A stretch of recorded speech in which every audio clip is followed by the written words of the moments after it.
Hi and welcome to Awen-lutherie. Welcome to this video build series where we will be building this 1x12 guitar speaker cabinet.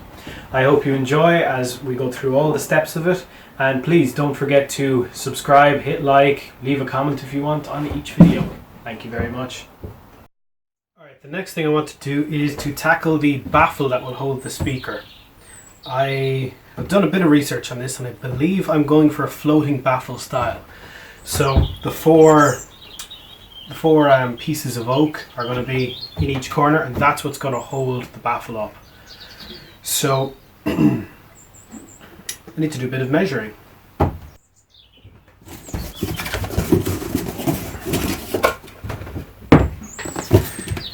So this is the speaker I'm going to use, and if I measure it across, it is 12 inches. That is the whole thing. So if I cut a 12-inch hole in my baffle, the whole thing will fall through. That's no good to me. So I've been trying to figure out where to go exactly with this, and I think I'm going to go to 10 inches. That brings it just to between these 2 points here.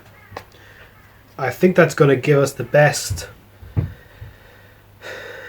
result. Yeah. This is the only non-metallic ruler I have. I'm pretty sure a metallic one will just get stuck to the speaker. Anyway.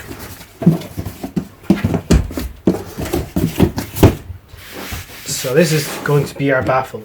Now I've decided I'm going to put the speaker in the middle of the baffle. So to find our center point, this is a handy little trick. If you ever need to find the center point of any four-cornered shape, so square, rectangle, I would assume it works for, you know, a rhombus or a parallelogram, any of them. You line up a ruler between one pair of opposite corners, and you draw a line. Yeah, actually this is a rectangle, so it will work for any four-sided shape. A tetragon, I believe they would be called.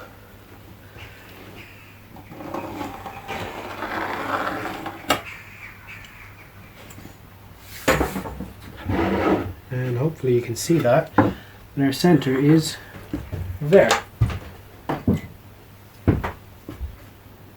And so to get a 10-inch, now remember this is diameter as opposed to radius. A diameter is twice the radius and the total distance of the circle. So going back to our bit of maths. So I'm going to get the circle, I'm going to use a calipers set to inch and pull it right out to 5 inch, which is going to be the radius of our circle. And there's a couple of different ways of doing this. You can use a piece of string tied to a pencil if you need to get it rough, but I'm going to use the calipers here. And I think that's going to give us a good enough result. And just scratch it into the surface the whole way around. And this is why I punched the center point, because now this leg of the calipers has something to stay on.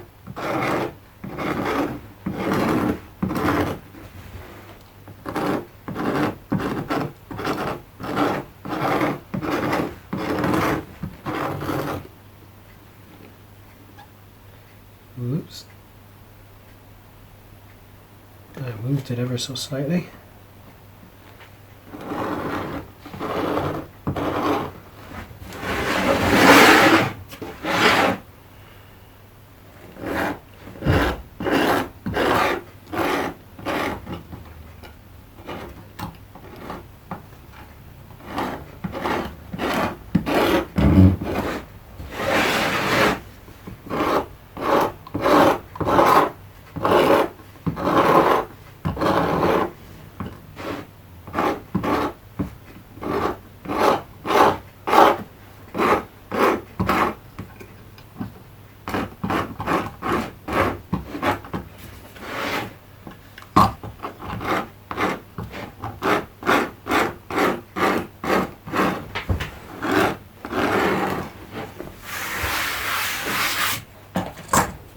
Cool. Hopefully you can see that now in the camera.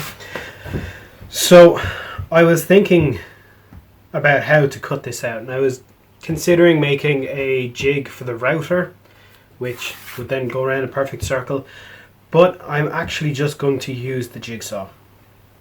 It's going to be the easiest thing here. Later on, if I end up building more of these for some reason,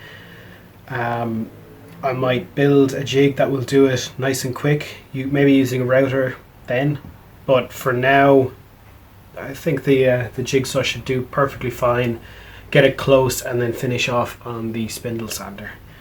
It'll take a little longer than, again, a router would, but this will be fine.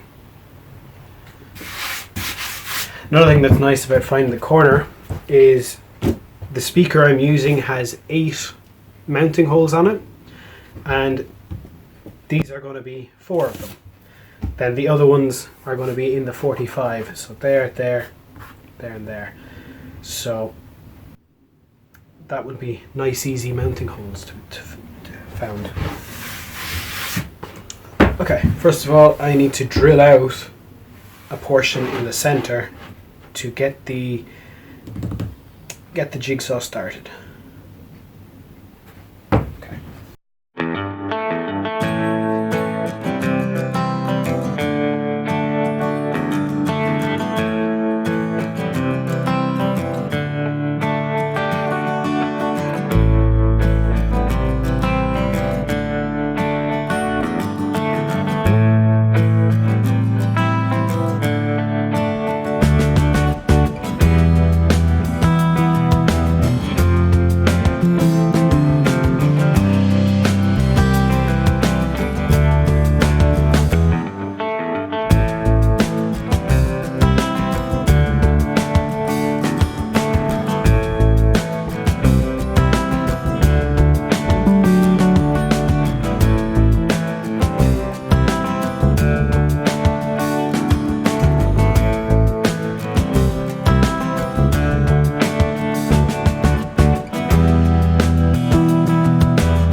Alright, I need to figure out mounting holes now for the speaker.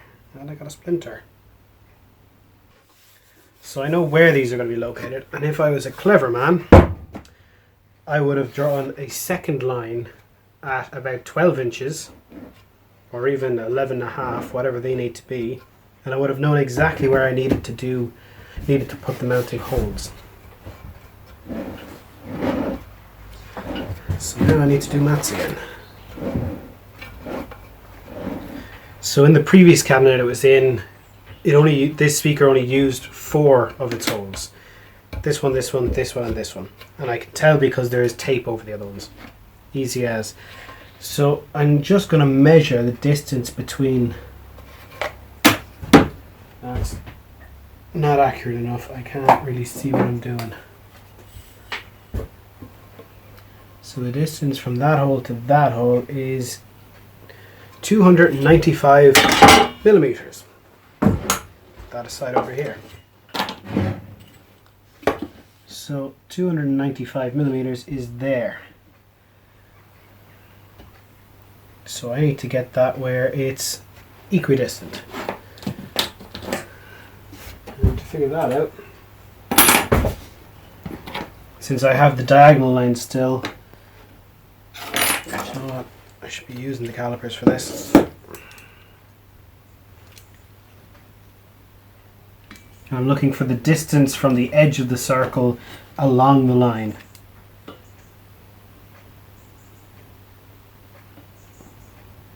So from there we're looking at 17 millimeters, and there we're looking at about 20. So if I put this to 18.5 millimeters, move that there, and I have it bang on.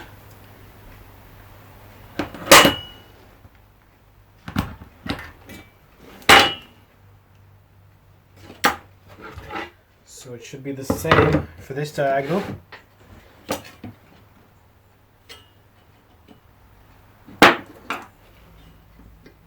In fact, I don't need this ruler anymore because I know that it's about 18.5 millimeters.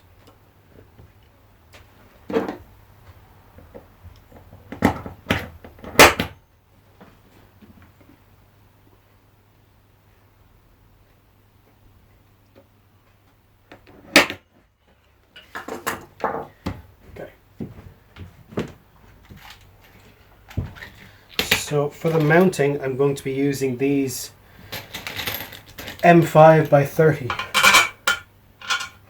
Yes, they do in fact fit. So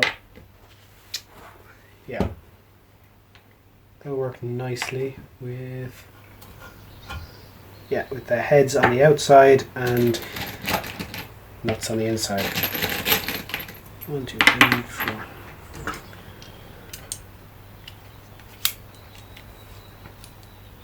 And if I drill a 5mm hole, they should go perfectly.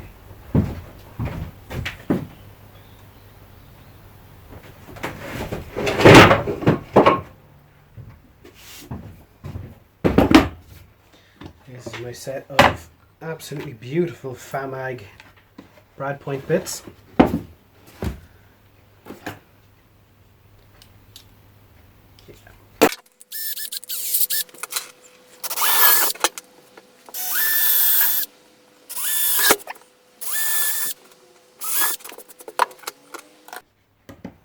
Spot on.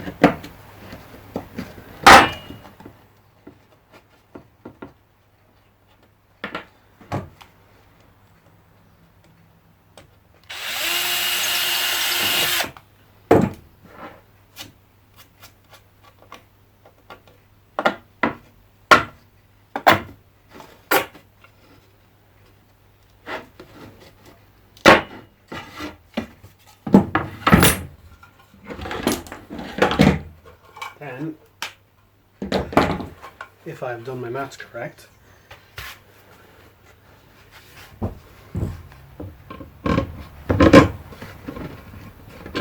and it looks like my maths is way off. They're not on the axis.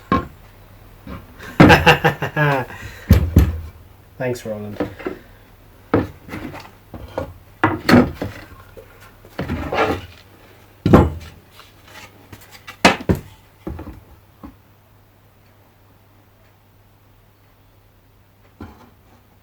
Whoops.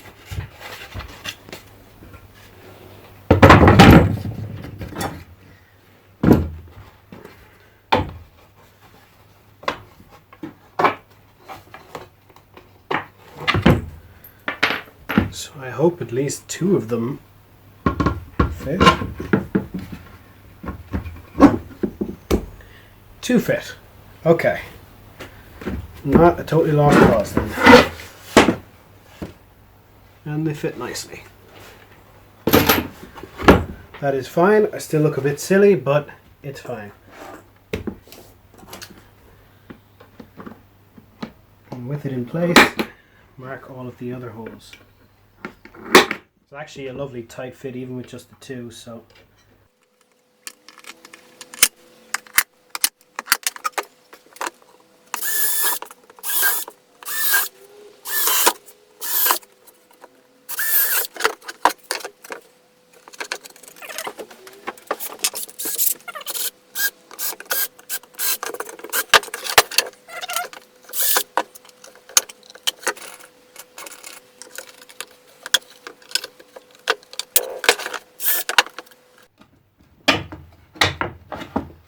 now let's see if we've done it properly. Of course there's a right way up now, which I never marked. But I think it's this way.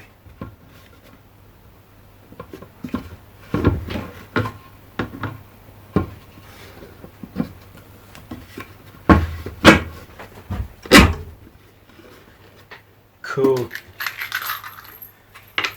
And let's drop some nuts on it just to secure it in place. I just want to assemble everything as I go at the moment, just so I know what I have and what I need.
And that doesn't look too bad at all. I don't mind about those extra holes, they're fine. There's going to be another faceplate on front of this to cover everything up with a grill cloth. So we're not going to see any of that. I'm also going to paint this all black. Pretty much every plywood part in this build is going to be painted black. So this really needs a good clean.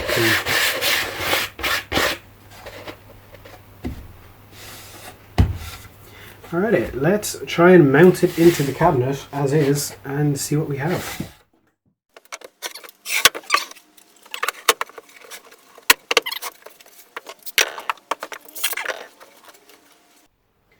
So to attach this guy, I'm going to be using bigger screws. I have some 5mm by 50mm. They're big enough screws now.